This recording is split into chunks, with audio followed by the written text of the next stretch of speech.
Kaninang umaga, nung nag-vlog ho ako,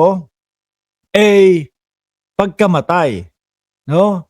Ngayon para ho sa akin lahat po ng sasabihin ko dito mga boss chief amo sir pawang opinion ko po at pawang pag-aanalisa ko doon sa sitwasyon ho mga boss chief amo. No, kasi meron talagang mga video, meron talagang mga interview na kaduda-duda ho No, hindi ho natin maiiwasan na mapaisip sandali.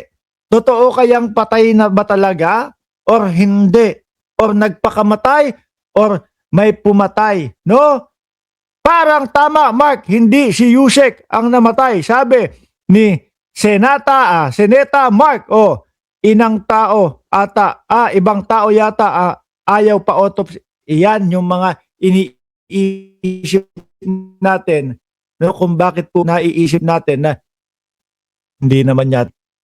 Ngayon ho, mga kababayan, ngayon ho, mga boss chief amo sir, umpisahan natin yung mga video ho, no? Isa-isahin natin. Pero, bago tayo tumuloy sa mga video, para do sa mga hindi pa nakasubscribe dito sa ating channel, pindutin nyo na po yung subscribe button upang sa ganun kayo ay laging ino-notify ni YouTube pag nag-uumpisa na po tayo ng ating mga talakayan, mga bossing. Ngayon, alin ba dito uunahin natin? Ang dami, no? Umpisahan natin, mga kababayan. Doon sa, kumbaga, umpisahan natin doon kung sa nagsimula lahat, no? Bago lumabas, ipatawag doon sa mga House of Representatives, sa mga Senate, etong si Yusek Cabral, mga bossing. Pakinggan po natin yung tanungan, palitan ng question and answer dito po sa House of Representatives at kung saan po nagsimula ang lahat, mga kababayan, lalo na usaping flood control at mga ghost project. It's just a question of a yes or a no.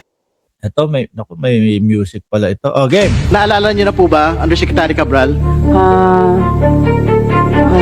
I guess May tinatanong po kay Yusek Cabral, mga kababayan, about kay Pulong, no? Kung meron bang 51 billion, 51 o 52? 51 billion na naging budget si Pulong. I fairly remember, Your Honor. I think there was an interview that time. No, it's just a question of a yes or a no.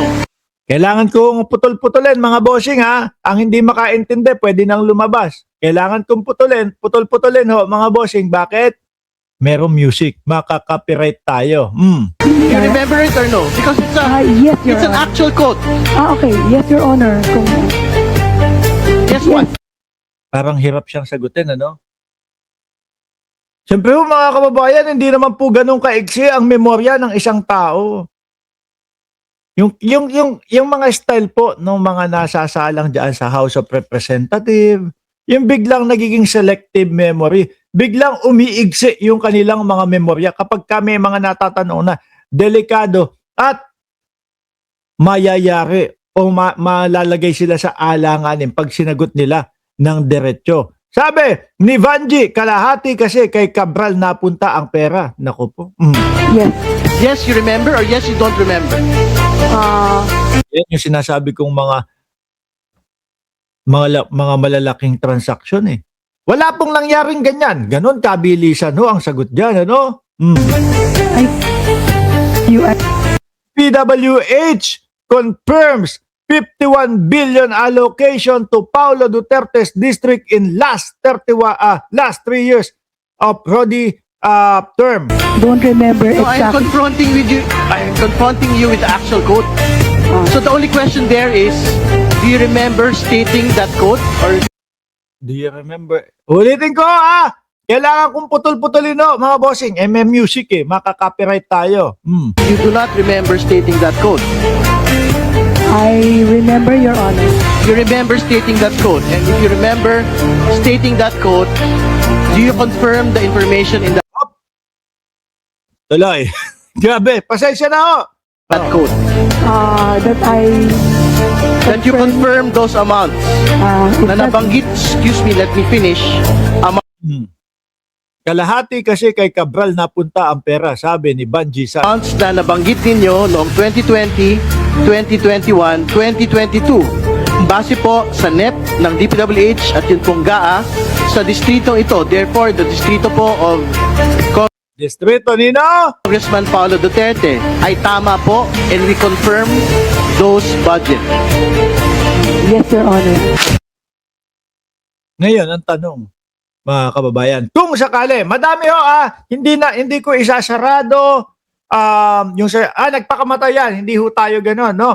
Kasama po ninyo ako na nag-aanalisa ng mga sitwasyon at nung mga interview sa kanila, no? Kasama niyo po ako na naghahagilap ng katotohanan din po. So ngayon, may tatlo yan. Nagpakamatay, hindi na kinaya yung pressure, no? Kasi mabigat pong problema talaga yan eh, no? Kulong habang buhay eh.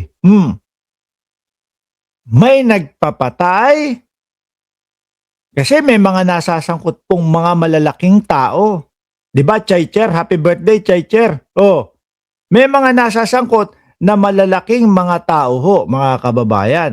So, pumapasok at pwedeng pumasok yung hahagilapin yung mga tao na posible na gumawa nito. At wag naman sanang magtatampo si Congressman Boy Saksak o si Pulong Duterte, maaari malamang maimbestigahan din ho siya dyan, mga kababayan. Baka sabihin ng mga DDS, anak ng tinokla na naman kayong mga sumusuporta kay Bongbong Marcos o na-connect nyo na naman si Paulo Duterte. Hindi ho, lahat ho yan, mga kababayan. Lahat to, kasi nabanggit niya, siya yung, pwede ba nating sabihin na naglaglag? O pwede ba nating sabihin na siya yung kumanta na talagang merong 51.8 billion nung panahon ni dating Pangulong Duterte para sa distrito ni Paulo Pulong Duterte Boy aka Boy Saksak aka Boy Travel.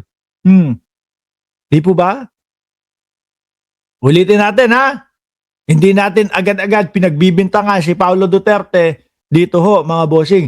Pero maaari posible na siya ay masama sa investigasyon. Kagaya na lang din po nung driver ni Cabral, mga bossing. Sabi ni Shiro Kansaki, yan yung mga ganyang comment, ang malupit talaga eh. Yotman. Raulo ka. Di ba? Ngayon mga kababayan, iyon 51 billion allocation. Ngayon naman mga boss chief share, saan tayo dito? Inaano ko kasi yung pagkakasunod-sunod Ngayon naman mga kababayan, tingnan muna natin